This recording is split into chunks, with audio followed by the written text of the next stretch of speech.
Bihar assembly ఎన్నికల ప్రచారం జోరుగా సాగుతుంది. ప్రధాన పార్టీలన్నీ ప్రచారాన్ని విస్తృతంగా నిర్వహిస్తూ ఉన్నాయి. ఓటర్లను ఆకట్టుకునేలా వివిధ రూపాల ప్రచారం నిర్వహిస్తున్నారు నేతలు. అయితే అధికార జేడీయూకు ఈ ఎన్నికల్లో రెబెల్స్ వ్యవహారం తలనొప్పిగా మారింది.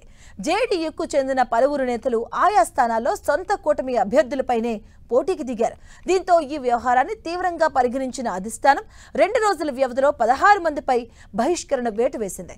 ఓ సిట్టింగ్ ఎమ్మెల్యేతో పాటు 2 మాజీ మంత్రులు ఈ జాబితాలో ఉన్నారు. భాగల్పూర్ జిల్లా Gopalpur sitting MLA Narendra Neeraj alias Gopal mandal ఆ స్థానం వరుసగా 4 సార్లు గెలిచారు. అయితే ఈసారి పార్టీ తనకు టికెట్ ఇచ్చే అవకాశం లేదని తెలుసుకున్న ఆయన ఇటీవల పాట్నాలోని సీఎం నితీష్ కుమార్ నివాసం ఎదుట ధర్నాకు దిగారు. నిరసనకు చివరకు నిరాశే ఎదురుకావడంతో స్వతంత్ర అభ్యర్థిగా బరిలోకి దిగారు. మాజీ మంత్రులు శైలేష్ కుమార్, హిమ్రాజ్ సింగ్ సైతం ఆయా స్థానాల నుంచి స్వతంత్రులుగా పోటీ చేస్తున్నారు. వీరితో పాటు మాజీ ఎమ్మెల్యేలు మహేశ్వర్ ప్రసాద్ యాదవ్, శ్యామ్ బహదూర్ సింగ్, సుదర్శన్ కుమార్, మాజీ ఎమ్మెల్సీలు సంజయ్ ప్రసాద్, రన్ విజయ్ సింగ్, సంజీవ్ శ్యామ్ సింగల్ పై కూడా జేడీయూ చర్యలు తీసుకుంది. ఈ నేతలు పార్టీ వ్యతిరేక కార్యకలాపాలకు పాల్పడ్డారని, సిద్ధాంతాలను ఉల్లంఘించారని జేడీయూకు చెందిన ఓ సీనియర్ నేత ఆరోపించారు.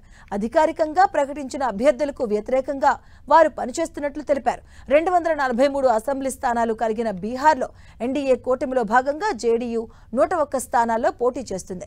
వచ్చే నెల 6వ తేదీన అలాగే 11వ తేదీన 2 విడతల్లో పోలింగ్ జరగబోతుంది.